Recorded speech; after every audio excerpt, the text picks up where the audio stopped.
फाइली छात्रों, आपका कक्षा 9वीं का विषय आपका हिंदी अर्धवार्षिक परीक्षा सत्र 2024 का यहाँ पर देख सकते हैं हमारे पास क्वेश्चन पेपर आ चुका है। और अगर आप यदि चाहते हैं कि आप पूरे 75 में से 75 नंबर लेके आए तो इस पूरे क्वेश्चन पेपर को आपको पढ़ना है। पूरे 23 के 23 क्वेश्चन का आपका देखिए पेपर है और यहाँ पे हर एक क्वेश्चन के चलिए आंसर आपको फटाफट प्रोवाइड कराते हैं। देखिए तो वीडियो को आपको लास्ट तक बने रहना जिससे आपको हर एक वीडियो का कंप्लीट सोल्यूशन मिल सके। कुछ आपके निर्देश दिए हैं, सभी प्रश्न करना अनिवार्य है। आप निर्देश तो पढ़ ही चुके हैं, कोई दिक्कत नहीं, एक बार पढ़ लीजिएगा अगर आपने नहीं पढ़ा है। देखिए तो पूरे आपके 23 क्वेश्चन है। सबसे पहले देखिए आपको इसमें आते हैं सही विकल्प वाले क्वेश्चन। क्या लिखा है देखिए, पहला सही विकल्प का चयन कीजिए। आपके 6 नंबर के आपके इसमें ऑब्जेक्टिव क्वेश्चन होंगे। पहला क्वेश्चन दिया है वीर गाथा काल का श्रेष्ठ महाकाव्य का नाम है पद्मावत, पृथ्वीराज रासो, साकेत, आपका रामचरित। तो देखिए अगर मैं इसके आंसर की बात करूं, पृथ्वीराज आपका रासो करना है। इसके बाद देखिए आपका ब नंबर हो गया। अगला देखते हैं सेकंड क्वेश्चन, कैदी और कोकिला रचना किसकी है? रामधारी सिंह दिनकर की, जयशंकर प्रसाद की, महादेव वर्मा की और माखनलाल चतुर्वेदी का। ठीक है, तो आपको देखिए अगर मैं आंसर की बात करूं तो आपका ये हो जाएगा डी नंबर, माखनलाल चतुर्वेदी। अगला देखते हैं देखिए तीसरा क्वेश्चन, काव्य के भेद माने जाते हैं 2, 3, 4 या फिर 6। तो तीसरे का देखिए आपको जो आंसर है आपका हो जाएगा, आपका 2 आंसर हो जाएगा। झूरी के साले का नाम क्या था? मोती, सुरेश, गया या फिर आपका हीरा। तो यहाँ पे देखिए प्यारे रसगुल्लो, आपका जो इसका आंसर होगा चौथी का आंसर आपको इसमें गया करना है। ठीक है, अगला देखते हैं देखिए क्या दिया गया है, थोड़ा सा जूम कर लेते हैं जिससे आपको क्लियर समझ में आए। देखिए आपका दिया है विचार विमय के माध्यम कहते हैं भाषा, शब्द, क्रिया और आपका वाक्य। तो देखिए अगर मैं 5वें के आंसर की बात करूं तो आपको यहाँ पे आपको निकल कर आंसर आएगा आपका भाषा। फाड़ेश्वर नाथ रेणु के प्रसिद्ध आंचलिक उपन्यास का नाम क्या है? जो फाड़ेश्वर नाथ रेणु है इनका आंचलिक उपन्यास कौन सा है? देहाती दुनिया, गोदान, मैला आंचल और आपका साकेत। तो देखिए आपको जो आंसर करना है इसमें मैला आंचल इनका जो है क्या है, ये आपका रचना हो जाएगा। अब आपको देखिए रिक्त स्थान की पूर्ति करना है। 6 नंबर की आपके क्वेश्चन है।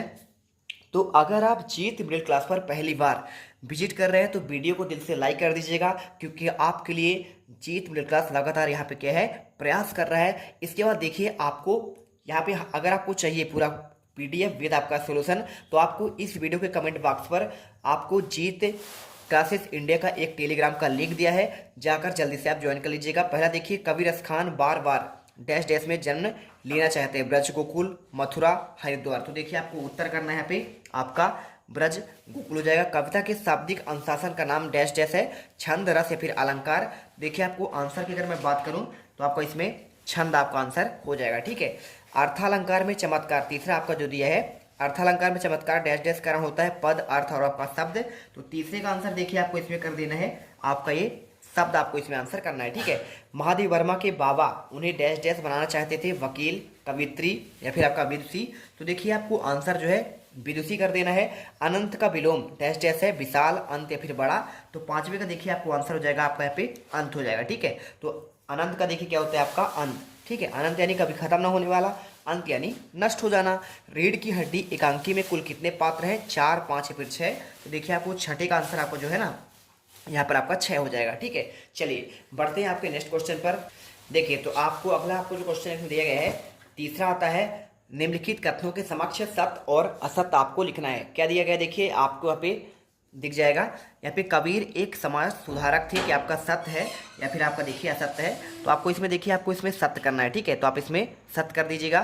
संचारी भावों की संख्या क्या आपका 35 है? तो देखिए आप जानते हैं आपका 33 होता है। ठीक है, तो आपको आंसर ये आपका सत्य हो जाएगा। मंगोलों का मुंह लाल होता है तीसरा आपका लिया है, तो आपको बताना है। तो आपका देखिए बिल्कुल आपका ये सत्य है। मंगोल आपके जो होते हैं मंगोलिया के लोग रहने वाले, इनका मुंह लाल होता है। कहानी गद्य की गौड़ विधा में क्या आपका आता है? चौथा नंबर। तो आपको देखिए ये भी आपका जो है चौथा आपका सत्य हो जाएगा। भूपति में क्या आपका ती उपसर्ग है? देखिए भू धन अति है ना। तो आपको देखिए अगर इसमें आप देखेंगे तो भूप धन अति है, लेकिन आपका ती दिया गया है तो ती तो आपका है नहीं, आपका ये असत्य हो जाएगा। ठीक है, इस प्रकार देखिए भूधन आपका देखिए आपका जो लिखा है ना इसमें उपसर्ग की बात कर रहा है। तो आपका देखिए उपसर्ग यानी क्या होता है? आपका जो है उपसर्ग किसी शब्द के प्रारंभ में जुड़ने वाले जिसके अर्थ में परिवर्तन हो। तो भूधन आपका आपत्ति होगा। तो आपको देखिए इसमें ती तो आपका है नहीं, तो इसलिए आपको ये हो जाएगा लेखा मृदुला गर्ग की तीसरा नंबर बहन का चित्र क्या आपका देखिए, चित्री बहन का जो उसकी तीसरे नंबर की बहन थी उनका नाम क्या चित्रा था। तो आपको इसका अगर मैं आंसर की बात करूं कि आपका सत्य है, तो आपका देखिए आपका बिल्कुल सत्य है। अब देखते हैं आपके सही जोड़ी वाले क्वेश्चन आते हैं। स्तंभ आ में आपको स्तंभ बा में मिलाना है। 6 नंबर क्वेश्चन देखिए, ललहद आपका जो लिखा हुआ है तो इसमें क्या आपका हो जाएगा, इसको मिलाना है आपको। देखिए इसमें ये किसका होगा, देखिए आपका यहाँ पे कश्मीरी कवित्री, ठीक है। आपको यहाँ पे 6 नंबर पे लाना है। सवैया क्या है देखिए, तो सवैया आपका जो है यहाँ पे आप इसमें देख सकते हैं आपका वर्णिक छंद है, ठीक है। इसमें वर्णों की गणना होती है। और आग का तत्सम क्या होता है, तद्भव तत्सम आग का आपका होता है अग्नि। अब आपका अग्नि कहाँ पे दिया, देखिए आपको घ नंबर पे दिया है। हरिशंकर परसाई कौन है देखिए, तो चौथे का अगर मैं आंसर की बात करूँ तो आपको यहाँ पे ये देखिए इनकी यहाँ पे रचना है, हंसते और रोते हैं। तो आपको देखिए ये आपको व्यंग है। और इंद्र का पर्यायवाची क्या है, तो इंद्र का पर्यायवाची आप जानते हैं यहाँ पे सुरपति होता है। और बागलकोट क्या है, तो बागलकोट आपका देखिए यहाँ पे ये आपका हो जाएगा कर्नाटक का एक छोटा सा कस्बा। तो आपको इसमें मिला देना है। इसका देखिए आपका सही जोड़ी आपको मिल जाता है। अब आपको देखते हैं 5वां, एक वाक्य में उत्तर देना है। 6 नंबर क्वेश्चन है, गाँव में शहरी मेहमान दामाद की तरह सज धज कर कौन आया था, आपको ये बताना पड़ेगा। तो देखिए आपको इसमें आंसर आपको मेक कर देना है, ठीक है। ये मेक कर दीजिएगा।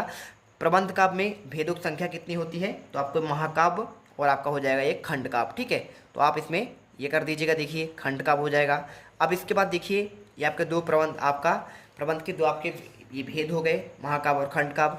श्यामाचरण दुबे ने किस विश्वविद्यालय में पीएचडी की उपाधि प्राप्त की थी, तीसरा नंबर क्वेश्चन है। तो आपको इसमें बताना है नागपुर विश्वविद्यालय। तो आप इसमें लिख दीजिएगा नागपुर और इसके बाद आपका विश्वविद्यालय। ये देखिए आपको आंसर मिल गया, ठीक है।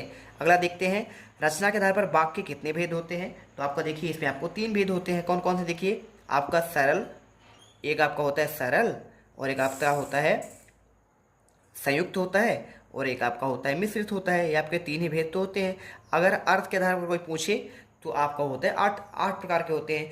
लेखिका मृदुला गर्ग का परदादी ने मंदिर में जाकर क्या मन्नत मांगी थी, आपको बताना है। तो लेखिका ने मृदुला गर्ग की दादी ने यह मन्नत मांगी थी कि लेखिका की माँ को जो पहला बच्चा हो वही लड़की हो, ठीक है। आपको ये उत्तर लिखना था।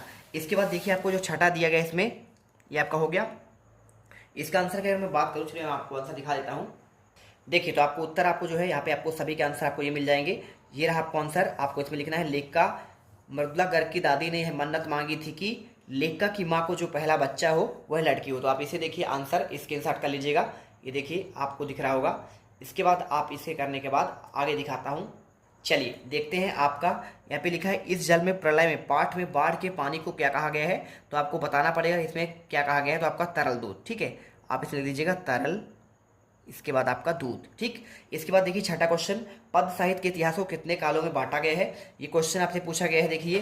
तो आपको इसका आंसर कैसे करना है, देखिए आपको मैं आंसर यहाँ पर दिखा देता हूँ। ये देखिए छठे का आंसर आपको ये मिल जाएगा।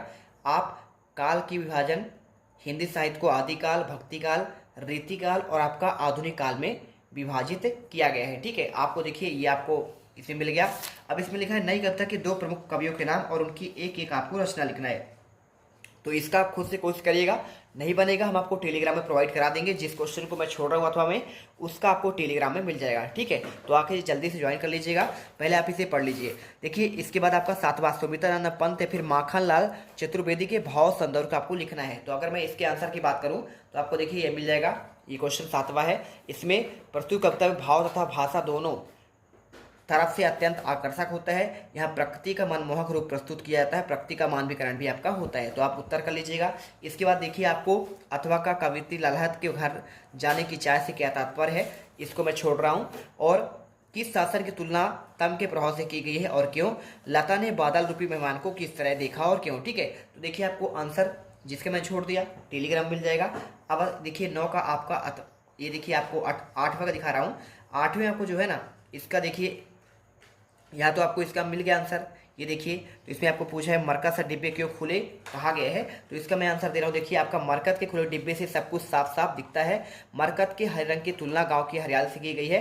गांव का वातावरण भी मरकत के खुले डिब्बे के समान भरा होता है और खुला खुला सा लगता है, इसलिए गाँव को मरकत का डिब्बा कहा गया है। 9वें का देखिए आपको यहाँ पे आंसर मिल जाएगा। किस शासन में तुलना तम के प्रभाव से की गई है। तो इसका आंसर देखिए अंग्रेजों शासन की तुलना कभी, यहाँ पे देखिए ये रहा आंसर, ठीक है।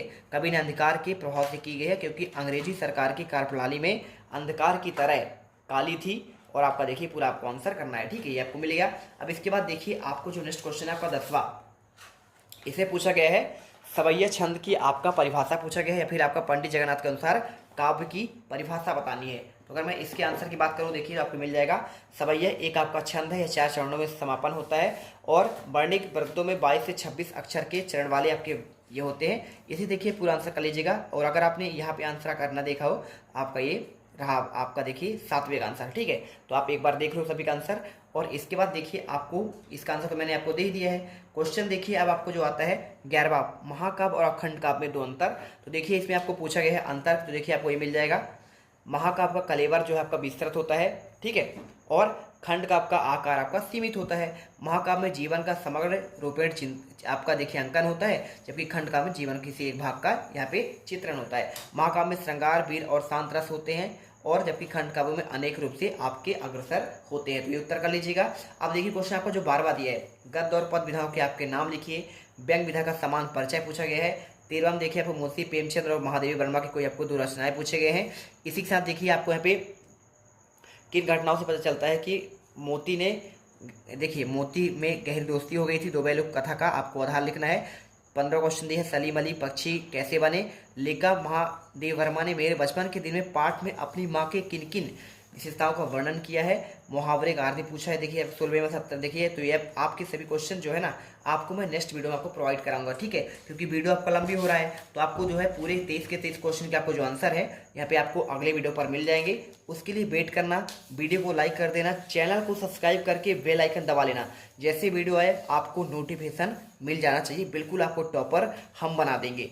मिलते हैं नेक्स्ट वीडियो पर। जय हिंद, जय भारत।